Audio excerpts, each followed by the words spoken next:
vai haver solução a curto prazo. Enquanto nós não tivermos um país crescendo, com consistência e com políticas sociais efetivas, nós não vamos ter a melhoria deste problema. Agora, o que fazer para o momento? Eu acho que nós estamos confundindo aqui, e a mídia tem culpa disso, informação com amadurecimento. Não se chegou à data de 18 anos aleatoriamente. Foram estudos científicos que mostram que, com maior ou menor informação, o amadurecimento psicológico, a formação integral de um caráter, em geral, não se chega antes dos 18 anos. Eu desconheço hoje índices confiáveis da criminalidade infanto-juvenil, principalmente da mais violenta, como a doutora Berenice falou, que na Fundação Casa é um dos menores índices. Eu desconheço estudos que mostram que hoje o jovem, com mais conhecimento, ele tem amadurecimento psicológico. Não só ter informação, não só saber o que é crime, o que é bem, o que é mal, mas que ele tem todo esse mecanismo de amadurecimento psicológico e de caráter formado. E eu digo, o professor René Dotti é um especialista nisso. Fora algumas penitenciárias por este Brasil afora, nós temos um dos sistemas carcerários mais vergonhosos do mundo. As nossas prisões são depósitos amontoados de presos. São, como dizia já há anos atrás, séculos atrás, Jorge Del Vecchio, uma universidade do crime às avessas. Até algum tempo atrás, não havia vaga suficiente no regime semiaberto. E discutia-se na jurisprudência se aquele que foi condenado com direito ao regime semiaberto, se ele poderia então ficar, enquanto não houvesse vaga, no regime aberto, na chamada prisão domiciliar. Isso pacificou na jurisprudência e, de repente, se reabre a discussão. O Supremo Tribunal Federal está fazendo audiências públicas. Então eu pergunto aos colegas aqui presentes, onde nós vamos colocar esses jovens de 16 anos? Quando nós sabemos que hoje, os meus colegas estão todos se aposentando, os que são juízes, mas eu digo aos colegas dos meus filhos, hoje um juiz criminal, para mandar um menor de 21 anos, de 20 anos para a cadeia, precisa pensar 50 vezes. Porque lá, se ele não quiser ser abusado sexualmente, se ele não quiser sofrer ameaça de morte, se não quiser sofrer o pão que o diabo amassou, ele vai entrar por uma organização criminosa, da qual, como nós sabemos, ele será escravo. Essa é a realidade brasileira. Agora, no momento, se a solução não é essa, eu advogo, o Roberto participa disso, porque nós somos coautores do mesmo código, que em casos excepcionais, devidamente fundamentado, avaliado, a tempo de internação possa ser superior a 3 anos. Mas sempre numa proporção. Se a pena mínima do homicídio simples é 6 anos, um jovem tem de proporcionalmente, no máximo, ficar numa internação proporcionalmente, adequadamente menor. Acho também que nós podemos atacar, talvez, esse é um problema mais complexo, daqueles jovens que já são diagnosticados como psicopatas ou sociopatas, que à luz da ciência atual não tem cura, que quase tudo indica, 99%, que vão reincidir. Nós podíamos pensar, embora a medida de segurança tenha uma natureza eminentemente penal, se não seria o caso de nós imaginarmos e construirmos qualquer sistema que, assim como se aplica no direito penal a medida de segurança para o inimputável ou semi-inimputável, pudesse ter alguma coisa. Porque hoje, nesses casos daquele rapaz do Champinha, fosse buscar um auxílio meio torto no direito civil, que fala que quando a pessoa, por razões mentais, não tem condições de conviver em sociedade, talvez nós pudéssemos aí trabalhar e imaginar, professor Dotti, nesse sentido. E acho uma outra solução muito prática. Nós sabemos que, por muitas vezes, o menor é usado pelo maior, justamente para assumir a culpa. Então, eu proporia, assim falando em voz alta, que naquelas agravantes genéricas do artigo 62, aquelas agravantes relacionadas, melhor dizendo, ao concurso de pessoas, se instaurasse lá uma agravante, né, genérica, né, aumentando, agravando a pena de todo aquele que praticasse um crime, uma infração penal, tendo como coautor ou partícipe o menor. E acho mais, que determinados crimes, como homicídio, como latrocínio, talvez até como a lesão corporal seguida de morte, como extorsão mediante sequestro, isto, evitando, logicamente, um bis in idem, em vez de constar só na parte geral, nas agravantes do concurso de pessoas, constasse como uma própria circunstância qualificadora, um outro tipo de homicídio qualificado, ou uma causa especial de aumento de pena. Eu acho que seria um motivo de nós pensarmos um pouco mais dentro da realidade brasileira. E o que nós podemos fazer de momento, porque eu acredito que a solução não virá a curto prazo. E eu queria também dizer aqui, doutor Eduardo, dizer que quando eu, que não tenho título de doutor nem de mestre, mas quando às vezes eu sou convidado para falar para jovens advogados que querem ouvir alguma coisa de um mais experiente, eu digo que eles devem ter orgulho de 3 coisas. Da democracia que nós temos, apesar de todos os defeitos, porque eu vivi a ditadura, defendi presos políticos na ditadura, como o professor René Dodge. Eu sei o que é uma ditadura.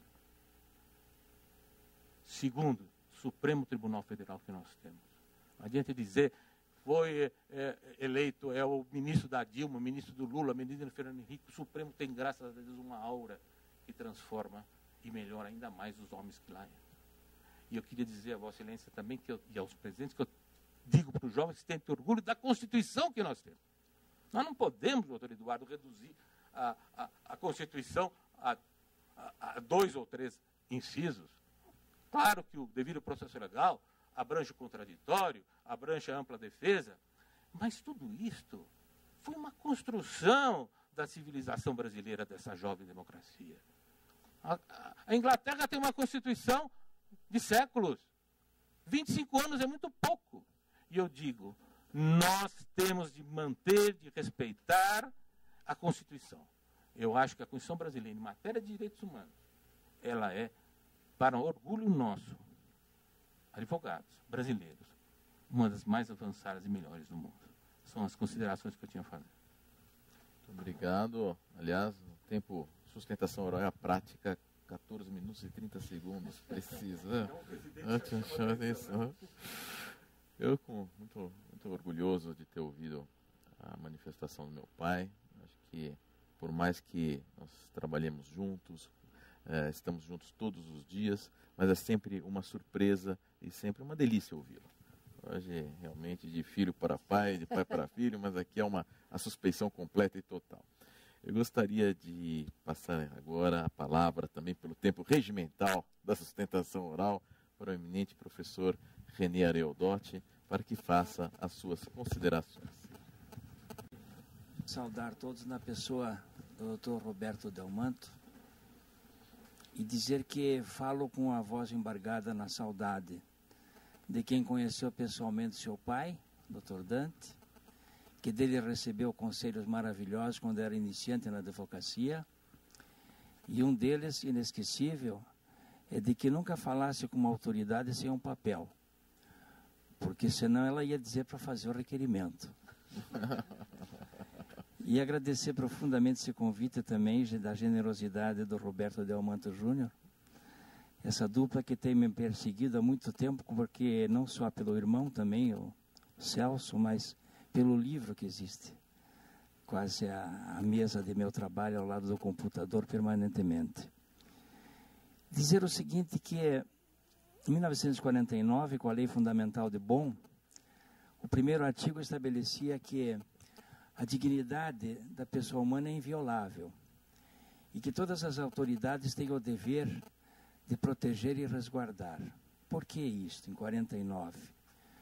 Porque era o brado de resistência contra os horrores do nazifascismo.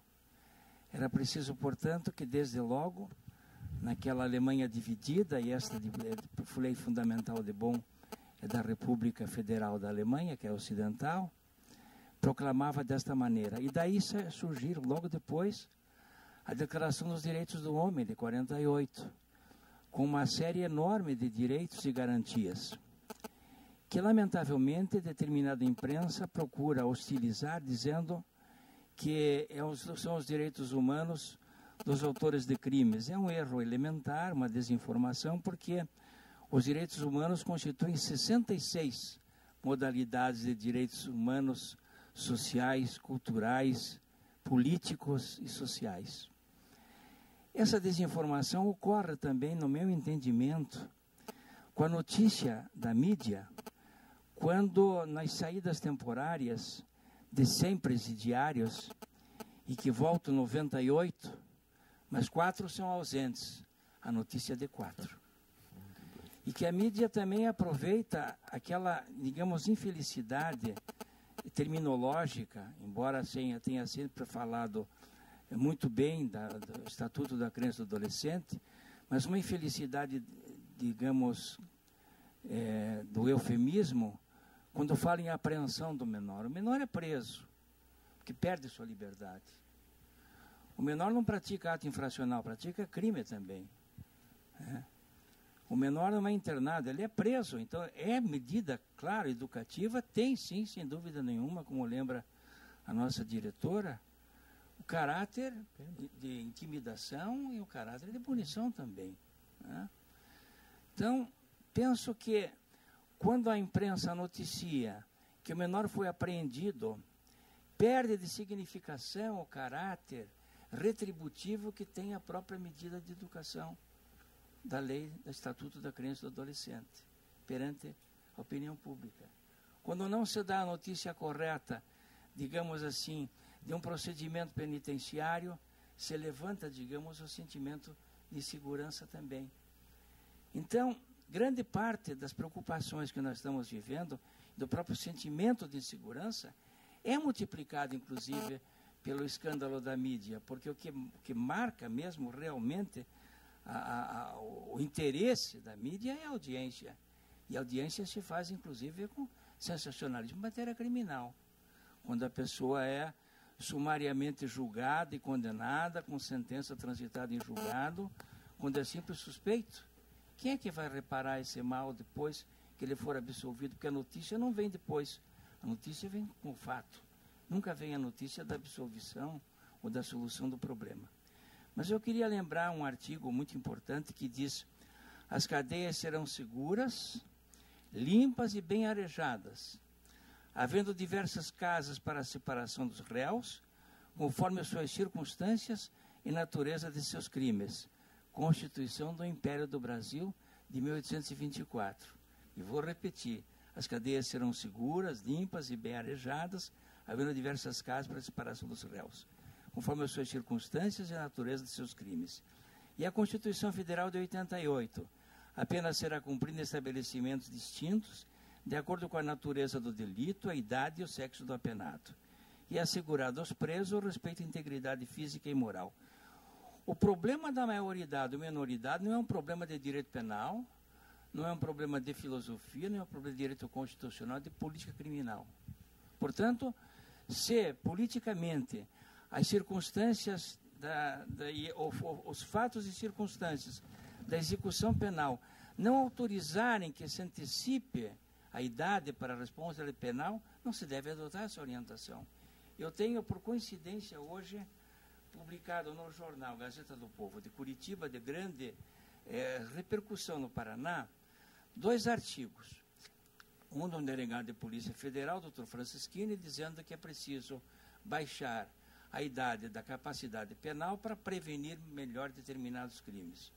E outro de um deputado federal, é o Dr. João Arruda, que diz o seguinte: as estatísticas mostram que dos 3.323 crimes contra a vida no Paraná no ano passado, 57 foram praticados por adolescentes, o que representa 1,7% do total geral em 2012. Há uma espetacularização amparada em projetos de lei que, além de inconstitucionais, foge da realidade.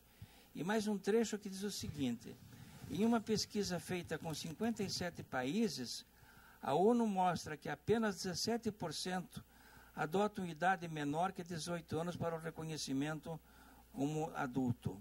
Além disso, é sempre bom lembrar que, na maioria dos casos, a ficha criminal dos jovens, geralmente pobres, e o que reproduz as estatísticas criminais de adultos, mostra um histórico de violência e falta de amparo em algum momento ou durante toda a sua vida. Sem perspectivas de crescimento na vida, os jovens infratores acabam sendo os maiores vítimas e não os principais autores da violência. Há um erro elementar, como diz muito bem o Roberto, de que a lei penal possa estancar o índice da violência e da criminalidade, o que não é verdade. O crime é um fenômeno complexo que decorre, inclusive, de múltiplos fatores, que deve ser combatido com as instâncias formal e material. A instância formal, que é a lei, começa com a lei, a polícia, o Ministério Público, o Judiciário, instituições, estabelecimentos penais. E as instâncias materiais são a família, a escola, a religião, em suma. Não é possível que nós figuremos assim, como se fôssemos sondar a verdade dos fatos através de uma operação aritmética, de reduzir a idade, e com isso nós conseguiríamos a pacificação dos espíritos e a sensação de segurança na sociedade. Isso não acontecerá e não acontece. Ao contrário, estimulará uma convivência nociva nos ambientes carcerários, que já em grande parte são dominados pelos grupos organizados e que disputam a administração paralela dos presídios. Vejam a omissão legislativa, a omissão do Estado, quando na Lei de Execução Penal estabelece, por exemplo, no seu artigo 1º, que ela tem o objetivo de proporcionar condições para a harmônica integração social do condenado e do internado. Que, lamentavelmente, a Lei de Execução Penal não é cumprida como deveria ser cumprida também. Nós, em 84, quando foi editado a Lei de Execução Penal, publicado em 84, passou a vigorar em 85, já estava lá a previsão de estabelecimentos penais de segurança máxima para presos com condenação acima de 15 anos, e somente agora foram construídos estabelecimentos penais para segurança máxima, o que revela um permanente descaso do Estado com o problema da criminalidade. Nós temos espaços diários na imprensa para a política, para, digamos assim, o esporte, para a arte.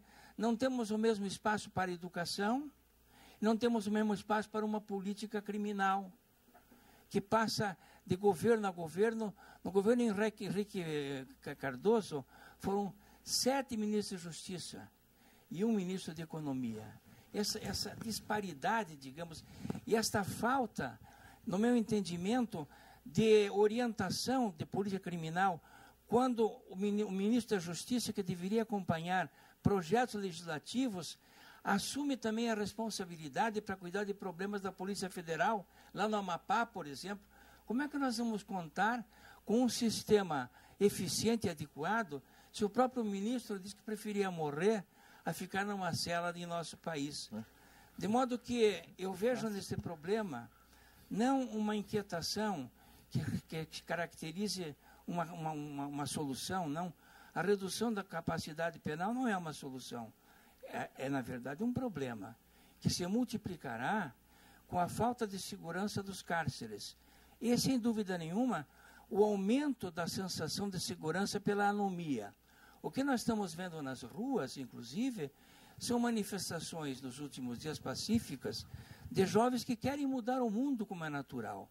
E eu vejo também, num universo imenso de jovens que trabalham, que estudam, que vivem muito bem a sua vida, mas eles são evidentemente omitidos dos circuitos da informação, porque para esses entram somente aqueles que possam provocar catarse, que então é do crime bárbaro, é do crime hediondo, e que trazem, sem dúvida nenhuma, a popularização da notícia do crime. É uma indústria à parte das indústrias de desinformação que há em nosso país.